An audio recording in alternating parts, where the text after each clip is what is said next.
Chicos, hola, soy la profesora de CAS del Colegio Ciudad San Agustín y el día de hoy vamos a comenzar nuestro segundo módulo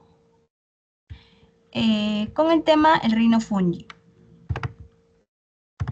Lo van a encontrar en la parte que dice biología de su material digital. Mi libro digital van a encontrarlo luego de donde dice biología. Va a ser nuestro primer tema, ¿sí? Está acorde al libro.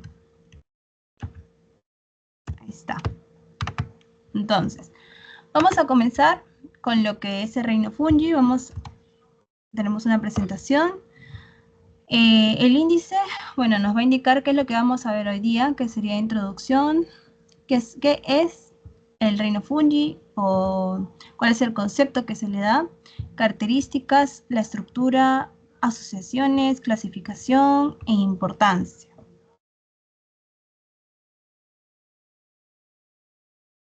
Vamos a comenzar entonces con una pequeña introducción. Primero para comentar que el reino fungi es uno de los 6 reinos taxonómicos que se conocen. Conocemos el reino animal, conocemos el reino vegetal, que son los dos primeros. Luego está el reino fungi, ¿sí? Tenemos también a los otros que serían el reino de bacteria, arqueobacteria, protista. Entonces el día de hoy nos vamos a enfocar netamente en lo que son especies o diversidad de especies de ese tipo de reino. Entonces, los hongos. Nosotros conocemos que los hongos son parte de nuestra dieta y están presentes en la medicina. A ver, déjame ver si estoy compartiendo. ¿No? Ya está. Están presentes en la medicina, están presentes, digamos, en bebidas como la cerveza, el vino, e incluso se están ahora utilizando para hacer materiales de construcción sostenibles. Estos hongos llevan millones de años en el planeta, pero se cree que conocemos, o que apenas conocemos, mejor dicho, un 5% de la inmensa variedad de especies de este tipo de organismos, que forman parte de nuestra vida diaria. Cuando hablamos nosotros de hongos, abrimos el espacio de la diversidad del reino fungi, que va desde las levaduras, que llegan a ser organismos muy pequeñitos, unicelulares, pasando por mohos, que ya llegan a ser microscópicos, hasta llegar a estructuras más grandes como los macrohongos, que son visibles para los seres humanos. La variedad de hongos es inmensa y se indica que en la naturaleza hay más de 1.5 millones de especies de hongos. Pero hay otros científicos que sugieren que la cifra de hongos en el mundo es de aproximadamente de 2 a 5 millones de especies. Por ejemplo, en el informe del estado del mundo de plantas y hongos del año 2020, se indica que 1.886 especies de hongos fueron descritas científicamente por primera vez durante el 2019.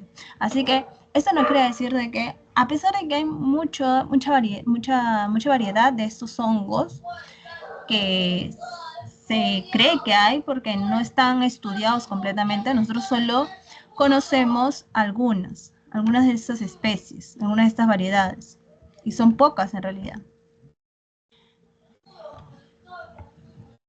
Ahora, si estamos mencionando la variedad de especies, sería bueno también indicar que la diversidad, ¿sí?, aumenta conforme nos vayamos acercando al Ecuador, pero solo en partes húmedas, ¿sí?, porque en lugares desérticos no hay gran diversidad. Por ejemplo, en las selvas tropicales se encuentra la diversidad más alta, aunque muchos de esos hongos llegan a ser microscópicos. Es decir, ustedes van a la selva y no van a notar a los hongos, porque no los van a ver, ¿sí? Pero están ahí. Cuando, por ejemplo, también nos acercamos nosotros a regiones templadas, aumenta también la cantidad de especies de hongos que son interesantes como alimentos. Entonces, vamos a indicar. Un momento, por favor.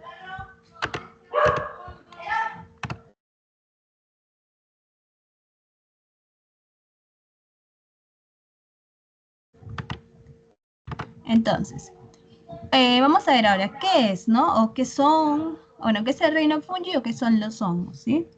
En biología, los hongos, el cual su nombre científico es fungi, que es plural de fungus, que es hongos, conforman un taxón o grupo de organismos que son de tipo eucarióticos, ¿sí?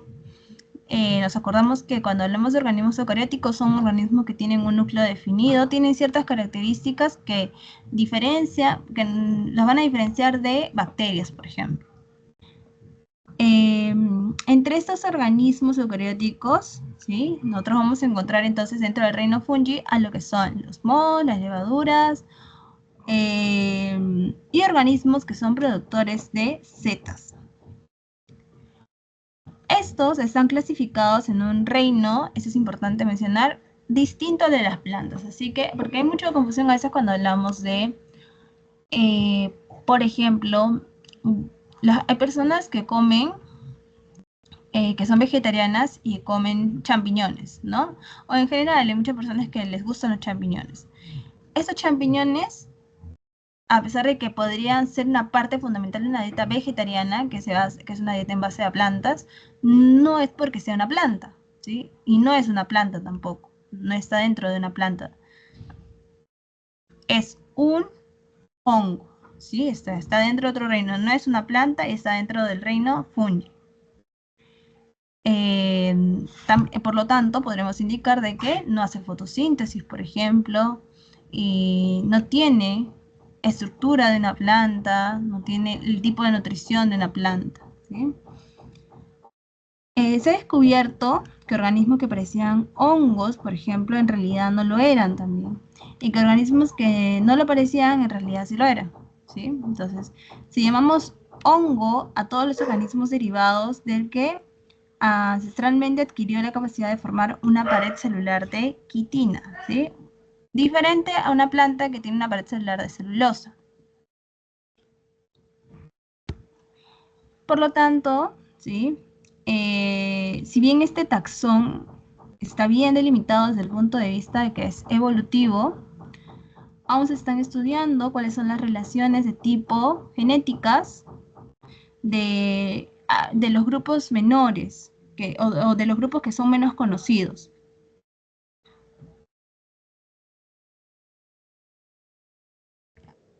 A ver, antes de ir a lo que son características, mencionar aquí un dato, por ejemplo, que el hongo más antiguo se dice que probablemente fue acuático. Existió hace alrededor de 550 millones de años. Los primeros hongos terrestres ya existían y se habían ya diversificado, ¿sí? Incluso antes de que surgieran las plantas terrestres. Posiblemente estos primeros hongos jugaron lo que es un papel muy importante en el paso al hábitat terrestre de lo que es las plantas, al establecer lo que vamos a ver luego, que es una simbiosis, ¿sí? Una simbiosis micorrízicas con ellas. Vamos a ver entonces ahora cuáles son las características generales que distinguen, por ejemplo, que nos van a diferenciar que cierto ser es un hongo y no es una planta, ¿sí? Primero, son eucariontes o eucariotas, ¿no? Los hongos son organismos de tipo eucariontes, lo que significa que sus células tienen un núcleo definido y tienen también organelos membranosos. Esto, por ejemplo, los diferencia de lo que son las bacterias, que son procariotas. Punto número 2, pueden ser unicelulares o pluricelulares. Los hongos pueden ser unicelulares, como mencionamos al principio, ejemplo, la levadura, ¿sí? O pluricelulares como mohos o champiñones. Este tipo de diversidad, que es bien uni o pluricelular, les permite ocupar diferentes nichos ecológicos. Punto número 3, posee nutrición heterótrofa absortiva.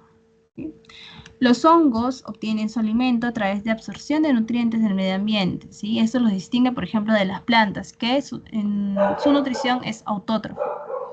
Es decir, ellos mismos fabrican su alimento. Aquí no, los hongos obtienen del exterior, pero no tampoco en el modo como un carnívoro, ¿no? O sea, no de esa forma, sino utilizan lo que es la absorción, descomponiendo materia orgánica mediante enzimas y luego absorbiendo los nutrientes resultantes. Una característica más, la pared celular de los hongos contiene quitina. La célula de los hongos, cuando hablamos de pared celular ya tenemos que ir a un nivel más microscópico, un nivel micro, donde vamos a mencionar a las células de los hongos, los cuales tienen paredes celulares que contienen esto, quitina, ¿sí? El cual es un polisacárido, es tipo polisacárido, que proporciona rigidez y protección. ¿Qué es un polisacárido? Eso ya habíamos mencionado, es un carbohidrato, ¿sí? Está dentro de los carbohidratos. Esto es diferente de las paredes celulares de las plantas que contienen celulosa. Segundo punto, bueno, 3, 4, 5. Quinto punto, algunos viven en simbiosis con otros seres vivos.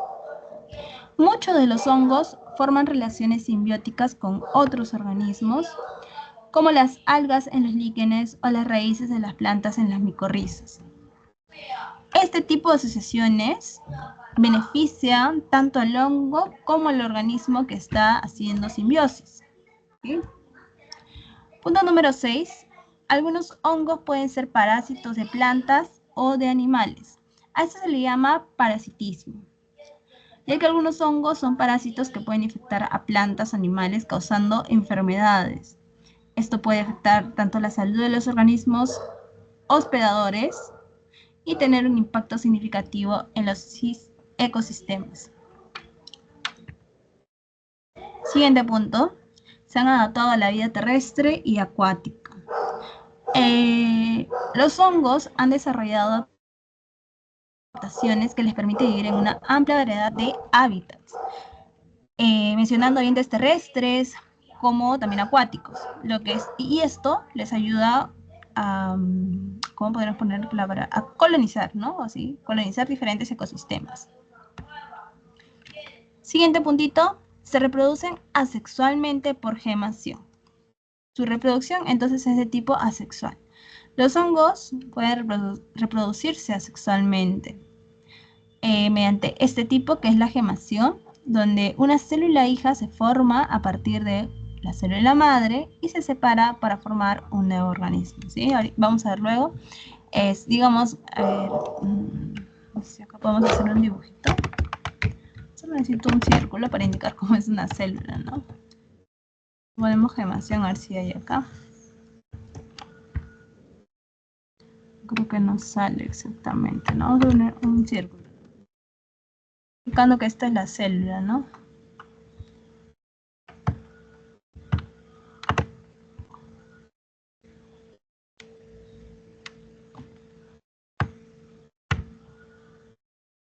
Ya, digamos que esta sea la célula.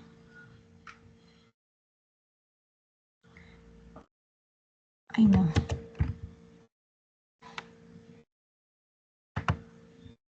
Ya, digamos que esta sea la célula, esta sea la célula madre.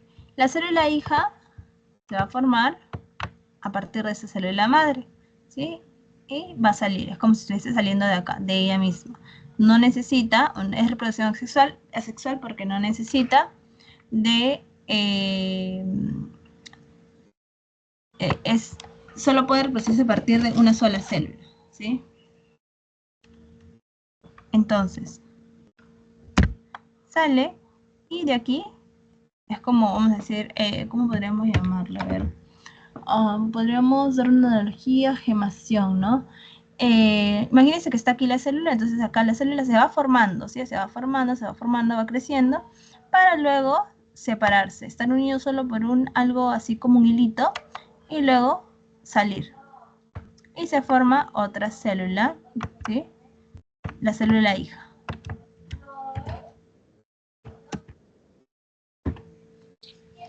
Esa es la parte asexual, ¿no? O sea, su reproducción en esa parte asexual.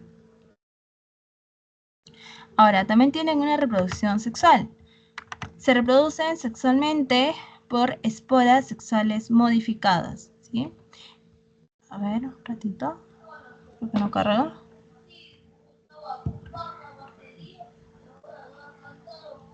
Ya está. En condiciones favorables, los hongos también pueden reproducirse de manera sexual, produciendo esporas sexuales modificadas que permiten, como sabemos, que una reproducción sexual permite lo que es la variabilidad genética y la dispersión.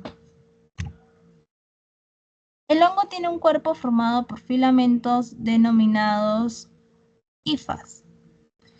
El cuerpo de los hongos está compuesto por estos tipos de filamentos que se llaman hifas, que son como unas células fúngicas, ¿sí? O sea, son células fúngicas, mejor. Estas hifas, estos filamentos son células fúngicas. Este tipo de hifas se extienden y ramifican para formar una estructura más compleja. ¿Cómo se llama esa estructura más compleja? Las hifas se asocian para formar una estructura llamada micelio. Este micelio es la parte vegetativa del hongo. El micelio es importante, es fundamental para la absorción de nutrientes y también para la reproducción.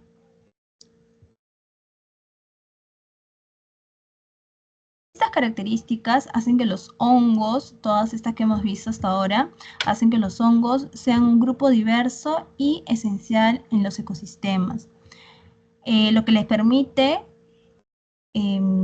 desempeñar roles que son importantes, ya sea como descomponedores, parásitos o simbiontes.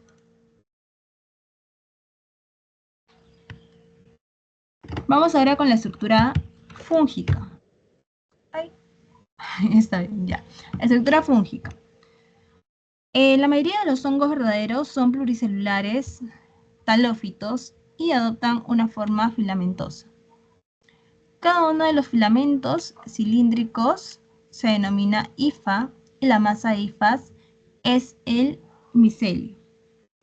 Este tipo de morfología filamentosa permite a los hongos aumentar una relación que es entre superficie y el volumen de su organismo. Así, logrando maximizar lo que es el contacto del hongo con el sustrato en busca de agua y alimento. Es decir, esto, el que sean filamentosos les ayuda, un término más fácil, a tener una mejor, o sea, a que su nutrición sea más efectiva. Las hifas poseen una pared celular compuesta por quitina, esto ya lo mencionamos, que es un polisacárido, ¿sí? Un carbohidrato.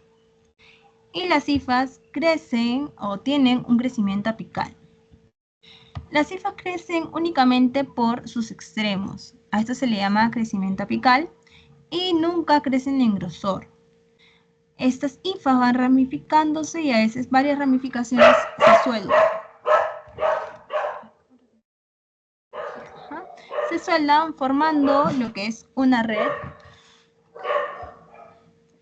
que es íntimamente ligada al tipo de sustrato que está recibiendo. En el caso, por ejemplo, ¿sí?, de las proteínas, se sintetizan estas en todo lo que es el micelio y ayudan al crecimiento activo de los extremos, o sea, de estas hifas, mediante lo que son tipo de corrientes de tipo citoplasmáticas. Con el paso del tiempo, el micelio central puede ir muriendo, aunque sigue creciendo y ramificándose por los bordes, formando en algunos hongos lo que se llama corro de brujas. Acá tenemos a las hifas, acá tenemos al micelio, acá tenemos el corpo fructífero, ¿sí? Estas hifas forman un micelio. El micelio es el conjunto de hifas, ¿sí? Por ejemplo, este micelio dice que es sifonado cuando no tiene septos o paredes. Y es septado, hay dos tipos, o bien sifonado o bien septado. Es sifonado cuando no tiene septos o paredes de tipo transversal y es septado en los hongos que son mucho más evolucionados. Listo, entonces vamos por acá. Vamos ahora con las asociaciones de los hongos. Los hongos tienen muchas relaciones mutualistas con otros organismos. Los hongos no viven aislados, ¿sí? Esos no son seres que viven solos, aunque parezca que están ahí solitos sin hacer nada, no les quedan solos. Los hongos tienen muchas relaciones mutualistas. A menudo interactúan con otras especies. De hecho, más bien, los hongos pueden ser dependientes de otros organismos para su supervivencia. Cuando dos especies viven cerca y forman una relación, a esto se le llama simbiosis. La simbiosis puede ser beneficiosa para uno o para ambos organismos, o a veces un organismo termina dañando al otro, como en el caso, eso ya sería un tipo de simbiosis, pero sí es una relación, que sería el parasitismo. Algunos de los participantes en estas relaciones, que son mutualistas, incluyen plantas, algas, insectos e incluso los seres humanos.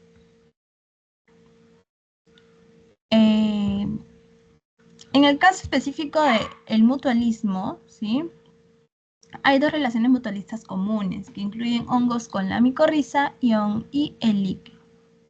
No, que incluyen hongos, los cuales son, acá me faltó coma, son la micorriza y el líquen.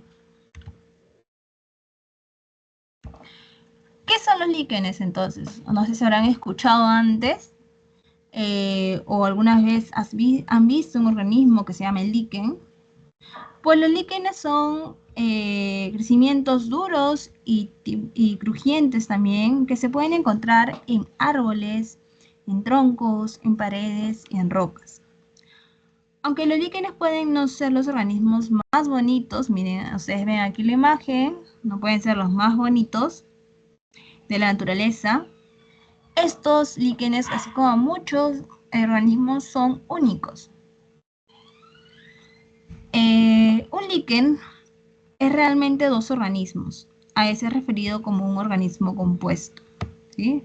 Este organismo compuesto, que viven muy estrechamente juntos. Un hongo y una bacteria o un alga, puede ser. Además de proporcionar un hogar, el hongo también termina proporcionando nutrientes. A su vez, la bacteria o el alga, ¿sí?, proporcionan alimento al hongo mediante la relación de la fotosíntesis. Un líquen es también un ejemplo de una relación de tipo mutualista, ¿sí?, porque ambos terminan beneficiándose. Esto debido a que los líquenes pueden crecer en las rocas y estos organismos son algunas de las primeras formas de vida de nuevos ecosistemas. Importante acá mencionar entonces y recordar que el líquen es una relación entre el hongo, ¿sí?, el hongo en sí, porque estamos hablando de reino fungio, entonces tiene que estar presente el hongo, y un organismo que haga fotosíntesis, que puede ser un alga verde o una cianobacteria.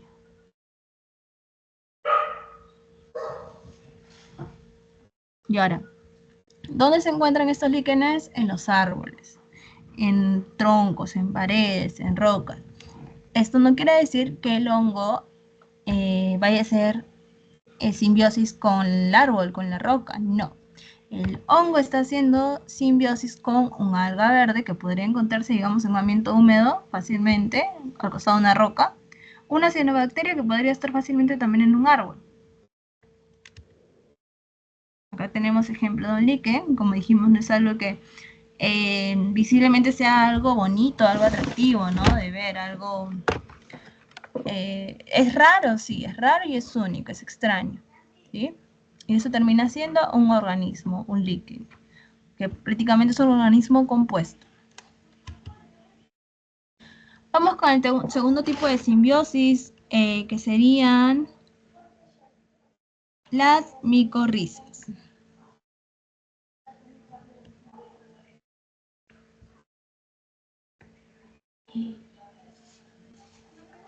En este caso, las micorrizas son asociaciones simbióticas entre hongos y las raíces de las plantas. Esta relación es fundamental para la salud y el crecimiento de muchas especies vegetales. Si no fuera por los hongos, muchas plantas no tendrían alimento. En el suelo, los hongos crecen estrechamente alrededor de las raíces de las plantas y comienzan a ayudarse unos a otros.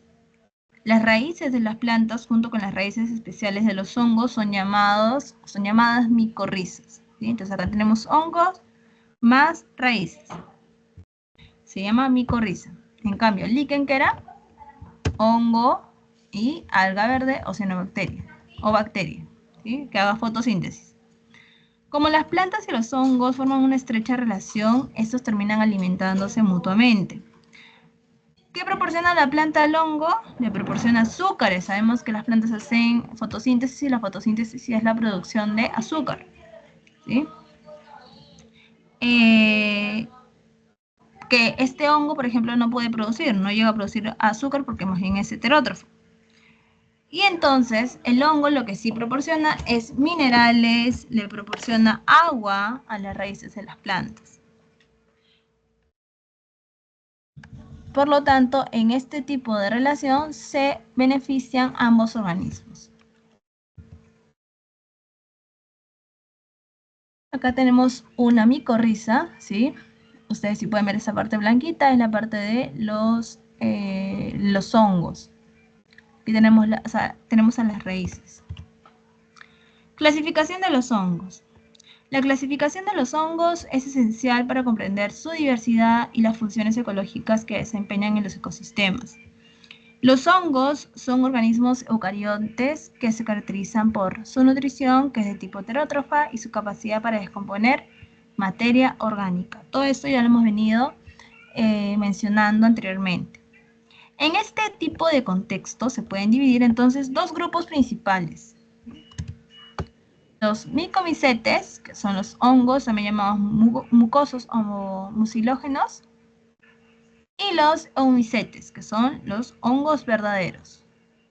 Dentro de los eumicetes vamos a ver que hay cuatro tipos: ficomicetos, ascomicetos, basidomicetos y los hongos imperfectos. Este tipo de clasificación, antes que me vaya para allá, no solo ayuda a identificar y estudiar los diferentes tipos de hongos, sino que también resalta su importancia en procesos ecológicos, médicos y biotecnológicos. A continuación exploraremos lo que es cada uno de estos grupos y sus características distintivas. Tenemos entonces a los hongos de tipo mucosos, los cuales son un grupo de prototistas denominados comúnmente como mucilaginosos.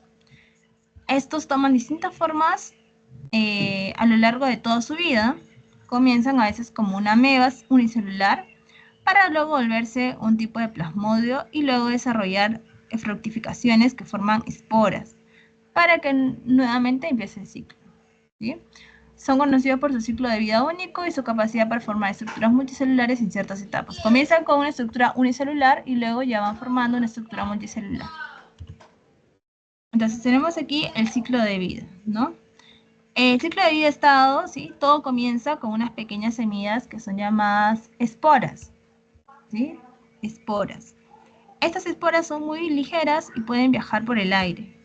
Ligeras me refiero a que son muy pequeñitas y no pesan nada.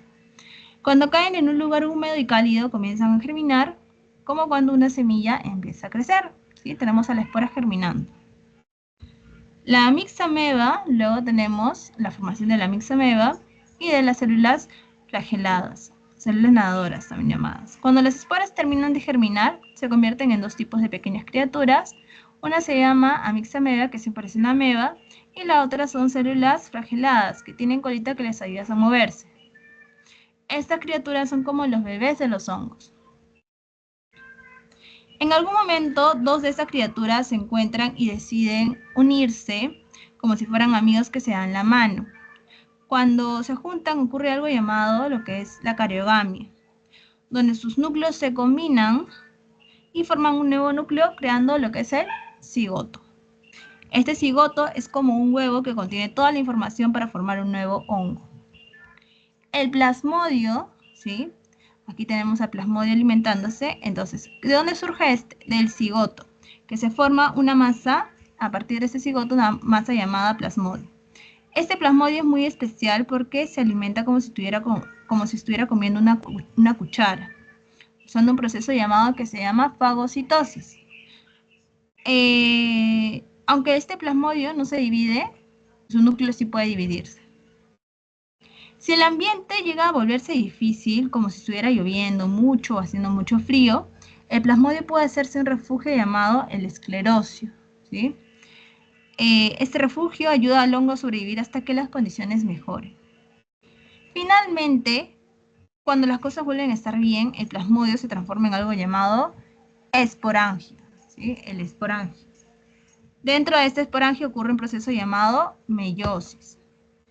Y esto produce nuevas esporas haploides y así el ciclo comienza nuevamente, ¿sí? Llegamos aquí a un diploide y luego volvemos a los haploides.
Seguimos entonces con lo que son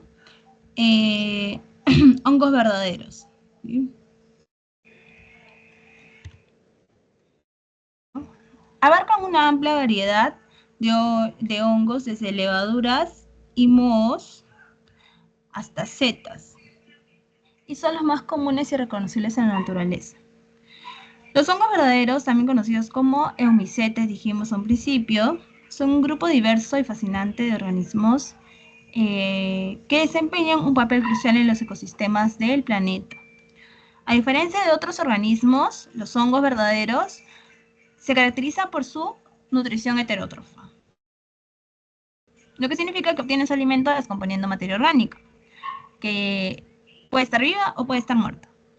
Este tipo de capacidad los convierte a estos hongos dentro de la cadena trófica en descomponedores esenciales, contribuyendo al reciclaje de nutrientes en la naturaleza. Estos tipos de hongos no solo son importantes, ahora mencionar que no solo son importantes en los ecosistemas, sino también en un impacto significativo en la agricultura, en la medicina también, y ahora lo que vimos al principio, ¿no? Que ahora también se utiliza bastante en la biotecnología. Por ejemplo, algunas especies se utilizan en la producción de alimentos como pan y cerveza, mientras que otros son fuentes de antibióticos y otros medicamentos. Dentro de los hongos verdaderos tenemos 4 tipos. Los ficomicetos es uno de ellos. Son un grupo de hongos que pertenece al filo Zygomicota. Se caracterizan este tipo de hongos por su hábitat principal terrestre y su capacidad para crecer en materia orgánica en descomposición. Estos hongos son mayormente saprófitos, lo que significa que se alimentan de materia muerta. Aunque algunos de estos también pueden llegar a ser patógenos, ya que crecen, dijimos, en materia en descomposición. Los ficomicetos son importantes en la descomposición de materia orgánica y en la producción de ciertos alimentos, como el tempeh, ¿sí? Que es un alimento también que se utiliza en la dieta vegetariana. Su estudio también es relevante en las investigaciones de enfermedades fúngicas.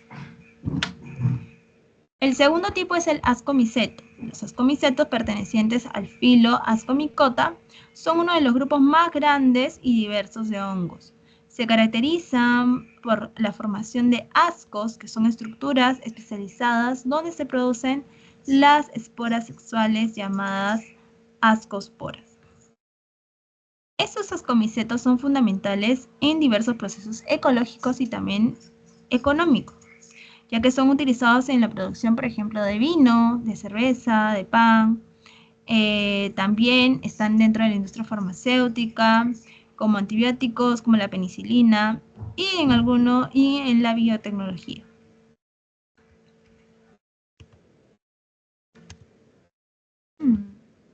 Tenemos a las levaduras, ¿sí? Luego, otro tipo más, dentro de los hongos verdaderos tenemos a las levaduras. Las levaduras son hongos unicelulares que pertenecen principalmente al filo Ascomycota, ¿sí? Igual que los ascomicetos, aunque también se encuentran en otros grupos. Son organismos eucariontes que se reproducen de manera principalmente es asexual, a través de un proceso llamado, dijimos que era una de las características, por ejemplo, de su reproducción asexual, ¿cuál era? La gemación. Características de estas levaduras, por ejemplo, su tamaño es generalmente de tipo microscópico y tienen diferentes formas, ya sean redondeadas u óvalas. Su nutrición es heterótrofa, y algunas sirven para lo que es la fermentación, ¿sí? Una de sus características, es una de sus características más destacadas, ya que permite fermentar azúcares produciendo lo que es el dióxido de carbono y alcohol. Por ejemplo, este proceso de la fermentación es importante para la elaboración de alimentos como el pan, la cerveza y el vino. Las levaduras, mencionamos también que eran organismos unicelulares, ¿sí? Y por lo tanto también son producto de investigación, ¿sí? Científica, y pueden actuar como probióticos para la salud intestinal. Sin embargo, hay algunas especies que pueden causar infecciones en humanos, lo que hace que se requiera un estudio constante de estas levaduras. Por último tenemos a los... este es vamos a ver bien. El primer tipo, segundo tipo, estos ascomicetos tienen, ¿sí? Se dividen, uno de ellos es las levaduras. Ahora vamos con el tercer tipo, ahora sí, bacidomicetos.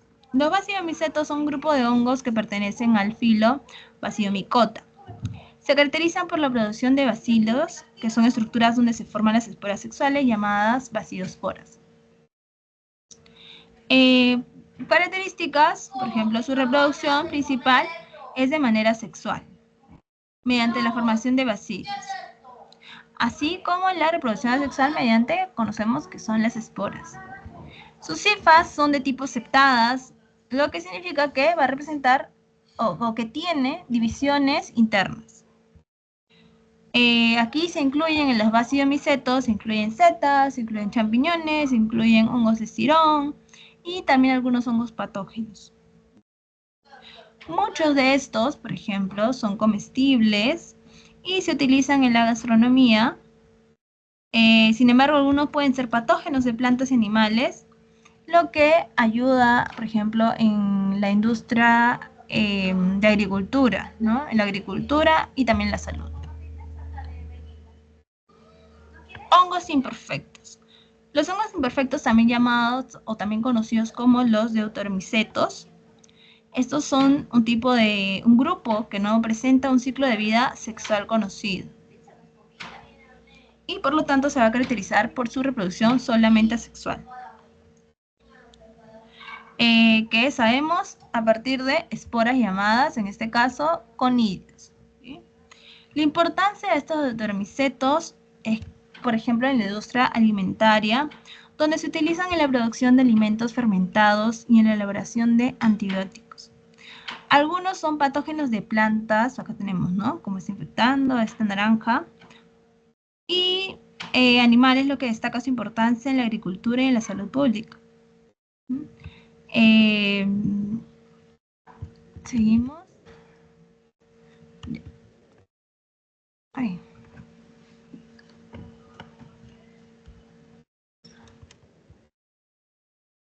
Ahí está. A ver. Hoy me pasé. Entonces, nos queda ahora la importancia. A ver. Los hongos son organismos cruciales en los ecosistemas, actuando principalmente como descomponedores que reciclan materia orgánica y liberan nutrientes al suelo. Por ejemplo, los hongos saprófitos, ejemplo, tenemos al champiñón, descomponen restos de plantas y animales, lo que favorece la fertilidad del suelo. Además, forman asociaciones simbióticas con las raíces de las plantas, lo que llamamos micorrizas, mejorando lo que es la absorción de agua y minerales. Su importancia también se extiende a la alimentación y a la medicina. Las levaduras, como el Saccharomyces cerevisiae, son esenciales en la fermentación de pan y bebidas alcohólicas. Seguro se han escuchado ese tipo de hongo, el Saccharomyces cerevisiae, ¿sí? Por ejemplo, en el ámbito médico tenemos al hongo Penicillium, que es conocido por producir la penicilina, que es un antibiótico fundamental y muy conocido. Por lo tanto, así los hongos no solo sustentan lo que es la vida en los ecosistemas, sino que también son vitales para la salud humana, o sea, conocerlos es vital para la salud humana y la producción de alimentos.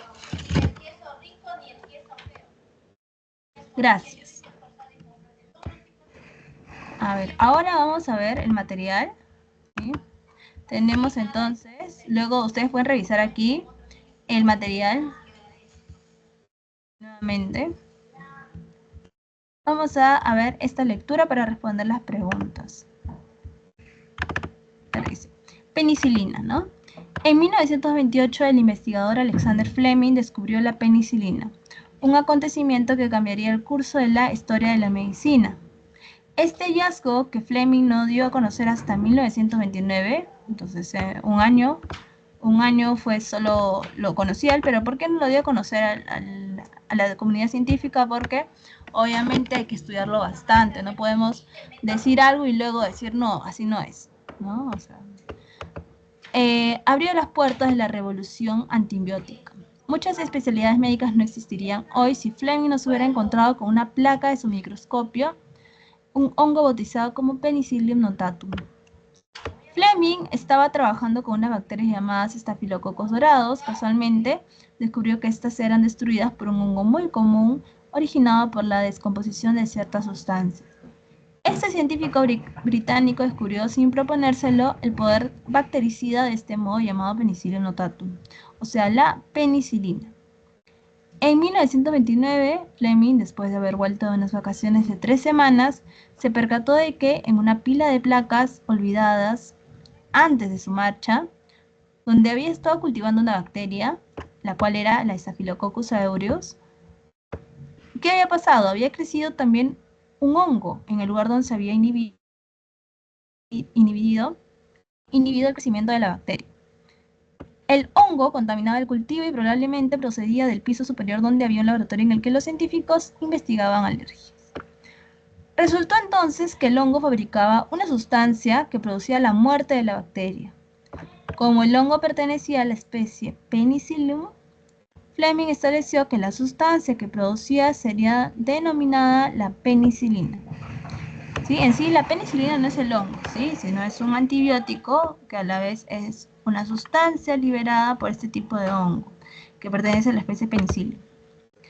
En realidad, la penicilina inició la era de los antibióticos, sustancias que han permitido aumentar los índices de esperanza de vida en prácticamente todo el mundo. De hecho, el modelo de preparación de los antibióticos proviene de la penicilina. De la misma manera, la relativa simplicidad del núcleo de la estructura de esta sustancia, así como la facilidad de las situaciones en sus radicales extremos, han permitido que en la actualidad se encuentren numerosas penicilinas semisintéticas o sintéticas. Vamos entonces a responder las preguntas, ¿sí? Dice, la primera es, según la lectura, ¿qué es la penicilina? Entonces aquí nosotros vamos, según la lectura de lo que hemos leído, pueden leerlo de nuevo, pueden leerlo ustedes mismos, subrayar, ¿sí? Resaltar qué es la penicilina o buscar de nuevo, sino acá es lo que dice que es la penicilina. Nos dicen que es un antibiótico descubierto por Alexander Fleming en 1928. ¿Qué se obtiene de dónde? De un hongo, de la especie Penicillium notatum. ¿Sí? Listo. ¿Con qué bacteria trabajaba Fleming antes de su descubrimiento? ¿Sí? Ahí nos mencionan que trabajaba con la bacteria llamada Staphylococcus dorados, ¿sí? Staphylococcus aureus. ¿Dónde está? Staphylococcus aureus. Acá. Staphylococcus aureus. ¿Sí? ¿Qué se entiende por antibiótico? Un antibiótico es una sustancia que tiene la capacidad de matar o inhibir el crecimiento de bacterias. Esto nos lo mencionan por acá. Una sustancia que procede a la muerte de una bacteria, ¿sí? ¿A partir de qué organismo se produce la penicilina? La penicilina se produce a partir del hongo Penicillium notatum. Acá está escrito Penicillium notatum. Listo. Vamos ahora con las preguntas para marcar. Nos dice, organismos eucariotas de nutrición absortiva uni o pluricelulares son los hongos. ¿Sí? Estos pueden ser nutrición absortiva, pueden ser uni o pluricelulares. Número 2. Componente de la pared celular de los hongos. ¿Cuál es? La quitina. ¿Sí? Quiero que ustedes lo hagan. Pongan pausa, ¿sí? Y quiero que ustedes lo hagan antes de que yo dé la respuesta. ¿Sí? La célula eucariótica fúngica se denomina micelio. El conjunto red de hifas se llama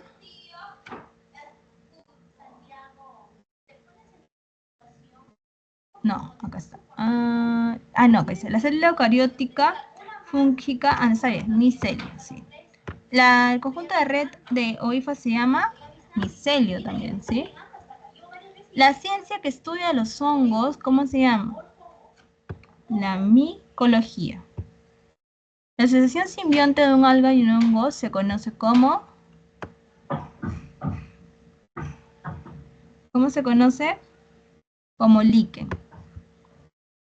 7. Cuando un hongo se asocia a la raíz de una planta, se denomina micorriza. Las levaduras presentan reproducción asexual nosotros mencionamos al principio que el tipo de reproducción asexual era la gemación, ¿sí? Donde se presentan esporas. La principal forma de reproducción sexual en los hongos esta es sexual, ¿sí? La sexual es la esporulación, ¿sí? Es como un tipo de gemación, pero ya modificada y evolucionada. Las levaduras pertenecen a la división, ¿a qué división las levaduras? A los ascomicetos. ¿Sí?